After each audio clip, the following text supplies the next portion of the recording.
Yeah. Oh, yeah, I did tell this to you backwards. Okay. Sorry. No.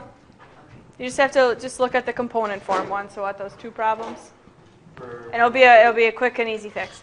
So component form, for some reason, I told you that you subtract x1 minus x2 when we did this problem, but we always have to do x2 minus x1, so you should always start at the ending point and go to the starting point. Sorry, my fault. I was even doing it right. You did it right? And Calvin told me. Yeah. Because she told me to do it that way. I know. This is where I said I got home. I got home last night and I was like, did I really tell the geometry students to start with the x1? And I did. So I apologize, my fault. So let's make sure that's clear. So for this first example, instead of doing 7 minus 1, we should have done, we should have did 7 minus 1 and 4 minus 5, which really just changes these signs, right, to a positive and a negative. And over here we did the same thing. So this should have been a negative 4 and a positive 3. Because when you go to the starting point and to the ending point, you should be able to go to the right 6 and down 1. That's what I was going to say. And here, starting point to ending point, you should be able to go to the left 4 and up 3. I don't know what was going through my mind, but it was clearly incorrect. So are we okay with that? I don't know. I'm totally confused right now. It's 3 problems. I don't know anymore. Yeah, you probably still did it the right way if you followed the formula. I was wondering about that yesterday. Okay. So like x1, I was like, Yeah. x2 minus x1. Okay. we did it right. Yeah, many of you did it correct anyways, even though I definitely told you the wrong thing. So good for you. You're smarter than me. Yeah. Okay. So now for the trickier stuff here. We want to find the magnitude and the direction. So magnitude. We have to refresh ourselves. What did magnitude mean again? The length of a vector. The length. And the direction was? The angle formed with the x-axis. Okay? So, if we want to find the magnitude and the direction of each vector, the first thing we're going to have to do is, let's plot it. Okay? So we've got 3, 8 for P and negative 4, 2 for Q. So, 1, 2, 3, 1, 2, 3, 4, 5, 6, 7. Oh, shoot, I didn't put a big enough graph on here for us. That's okay. There's P, Q, negative 4, 2. And notice that the way the vector is pointing towards the Q, so we're going to make sure that we draw it in that way, from P to Q. Now, magnitude is talking about the length. So how do we find the length between 2 points?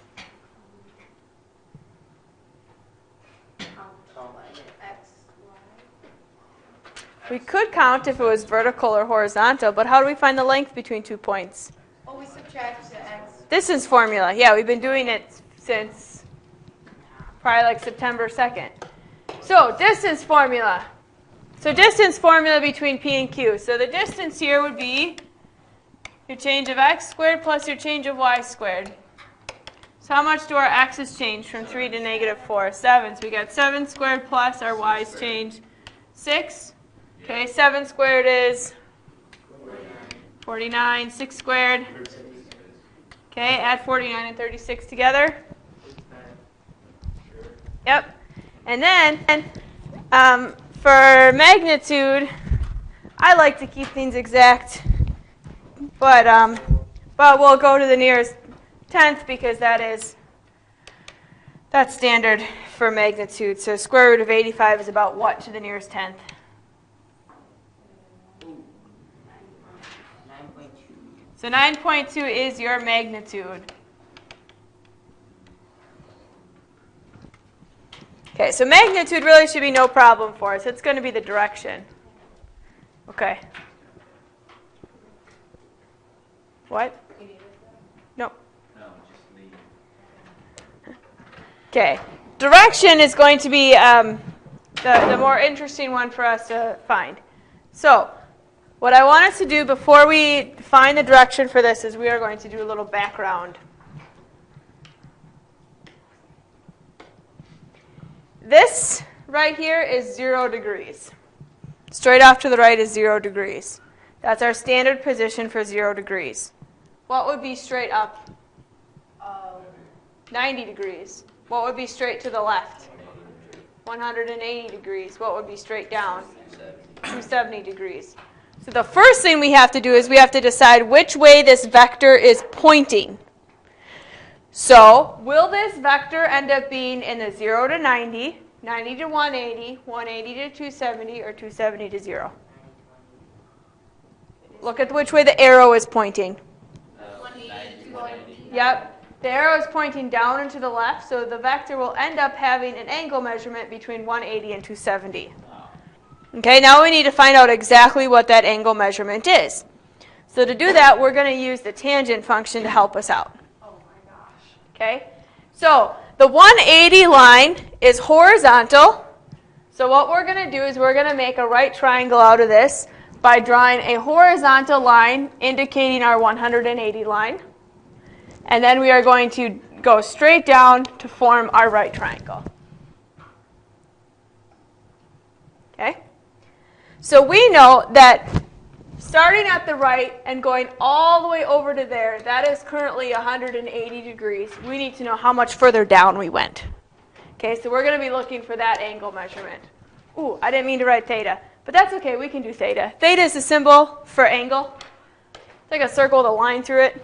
You'll see it a lot in higher level math. You can just use x though too. So, we actually already found the lengths of these. We already found what our change of x is. How much was our change of x? Our change of x was 7. So this side of the triangle is 7. Our change of y was 6. So that side of the triangle is 6. So I said we're going to use tangent function because tangent is which sides? So katoa, opposite and adjacent. So here we have the opposite side is 6 and the adjacent side is 7. So we would say tangent of our angle is equal to opposite 6 over adjacent 7. And then how do you find the angle measure? What's a button? It's a special button on your calculator. The second button, it should be tan to the negative 1 of 6/7. That gives you an angle measure. What angle do you get? Do it, make sure you remember how to do this. What angle did you? Let's go to the nearest 10.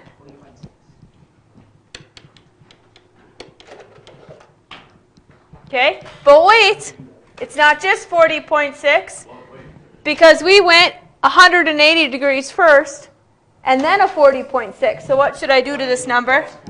Yeah, I'd have to add 180 to it. 20.6. Good, so the direction is at 220.6 degrees. Is that okay? And we're going to use the tangent function every single time. Every time it's going to be the tangent. Don't even think about going to sine and cosine. No, tangent every time. No more examples. We're going to have to do some more examples. Can we skip at least 6? Number 6. I think we should probably do 6 again. Okay. 6, we're going to find the magnitude. Spell direction. I know, as you did. You spelled the D-I-R-C. On the other one? Okay. Magnitude and direction. So first thing, what should we do with these 2 points with your S and your T? Plot them. So S is at negative 4, negative 7. T is at 2, negative 3. And we're going from S to T. Okay? Well, we'll do the direction second. Let's do magnitude first. So distance formula, how much do your x's changed? 6. So we got 6 squared plus your y's changed. 4 squared. 6 squared? 4 squared? 36 and 16? It's 52. What's the square root of 52?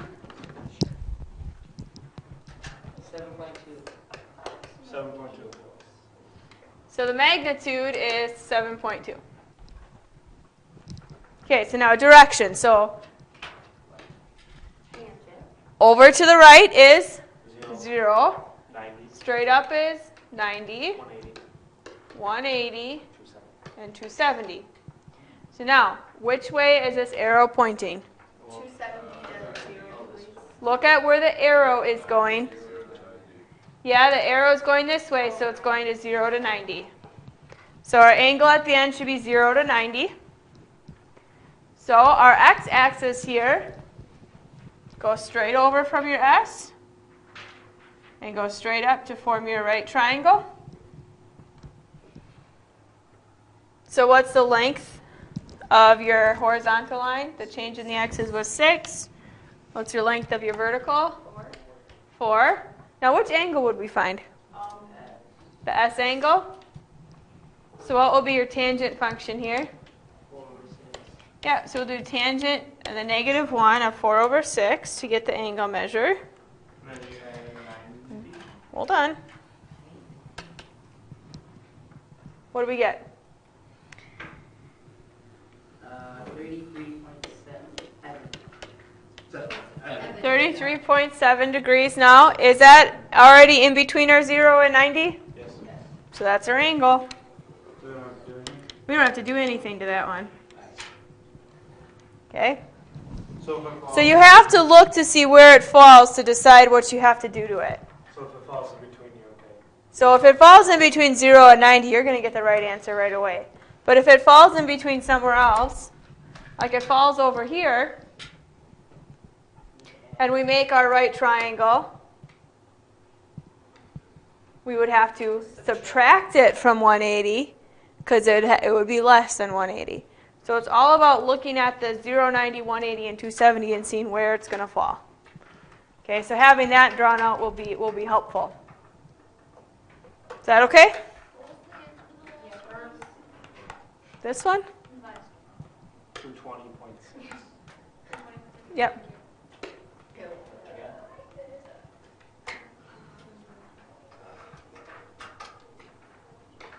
Okay, find the magnitude and direction of the resultant for each given vector. So the resultant.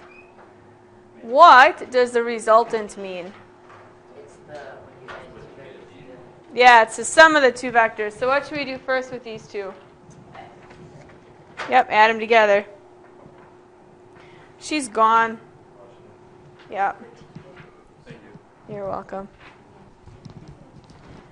Okay, so vector A plus vector B, what will this be? Ooh, a green is probably not the easiest thing to see. -5 and then 12. Now let's think. Use your brains. Oh, I thought you were pointing at her glasses. I was like, what? Think with your brain.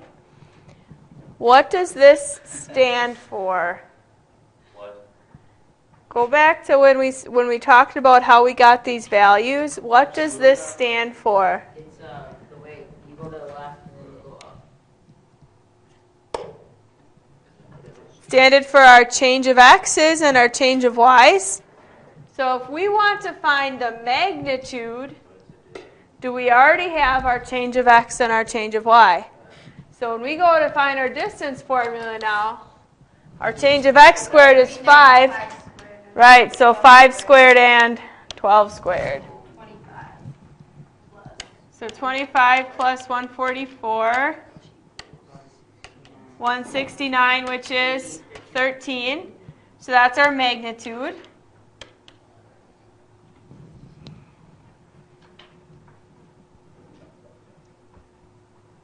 Now we have to figure out direction.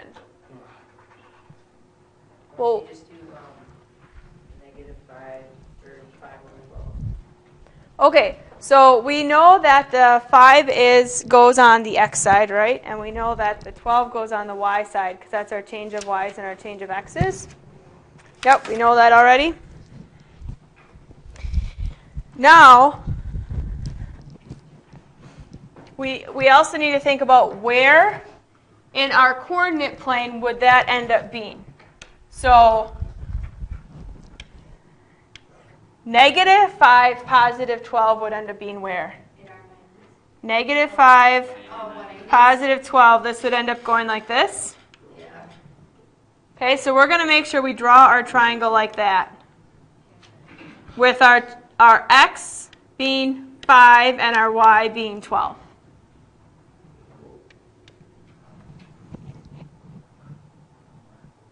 Is that okay? Yeah. So now, what would our tangent function be here? 12 over 5. And we'll do the tangent of -1.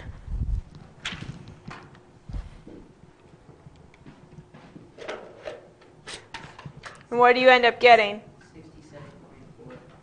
67.4. 67.4 degrees. But now, this is over here.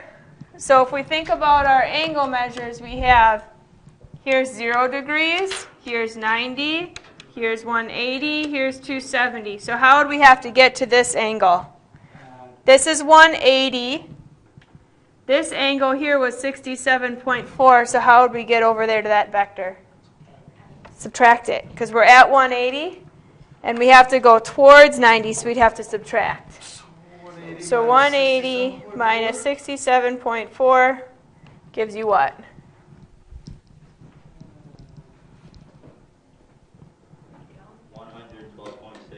Yep, so 112.6 is the direction.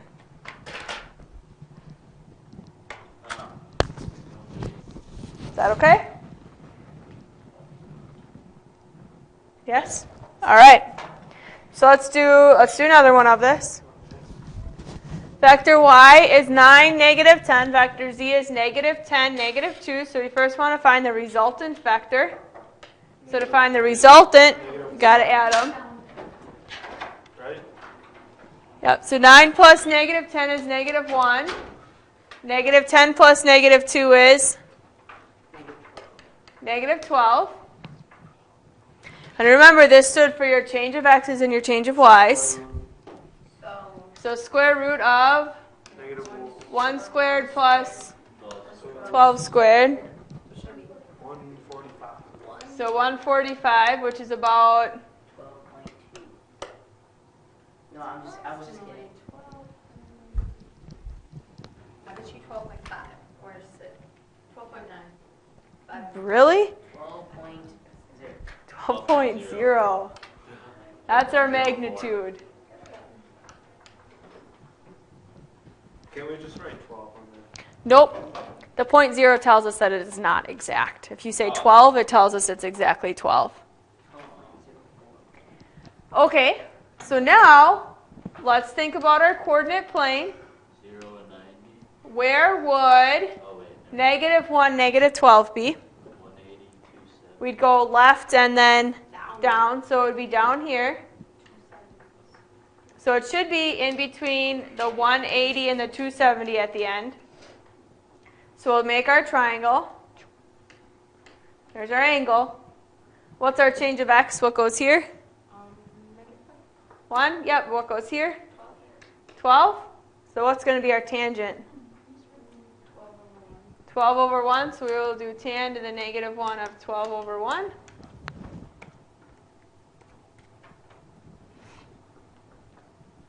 What angle do we get there? 85.2. 85.2 degrees. And now look where your angle is. Are we... Yeah, we have to add that to 180 because we're further down, so we'll add 180 to that.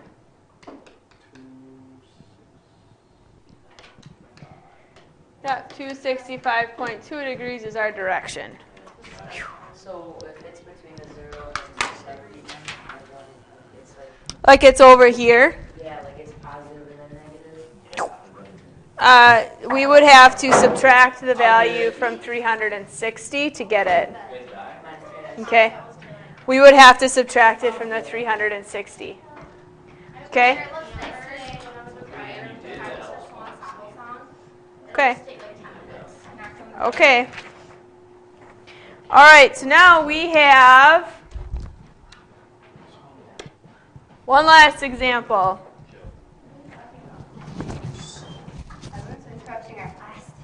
I know. This YouTube video is going to be crazy. Suppose a pilot begins a flight along a path due north, flying at 250 miles per hour. If the wind is blowing due east at 20 miles per hour, what is the resultant velocity and direction of the plane? What? We're doing velocity? Yep. Wow, Miss Barron. Here we go. Autocorrect. Okay. No, we're not going to skip. So, what we need to think about. So, which way is north? That way. That way is north. So the plane's Plane's going up. This is the plane. Okay. Which way is east? Never eat. Never eat. Hey, Really? what's I yours? learned west east. It spells we. Huh. Okay. So we're going up at 250, and we're going that way at 20. So we're going to kind of combine those two together and go off to the side. So that'd be in, It would be 20 that'd be in the 0 and 250. Yeah, so that's how we would find the direction. And then, which one's the x value here? 20, and the y value is 250. So we would say 20, 250 would be our vector to describe this. Okay, so we want to find the resultant velocity and the direction, so we are going to find the magnitude of this. All right, to find the resultant velocity would be the magnitude of it. So, magnitude of this, we would do what? Square root of 20 squared plus 250 squared. Let's just put that all into your calculator at once. Get on that, Kevin. 62,000. Take the square root of it. And then what is that? 8 up, back.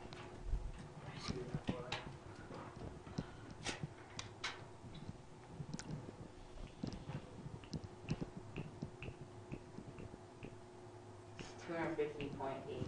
Yep, 250.8.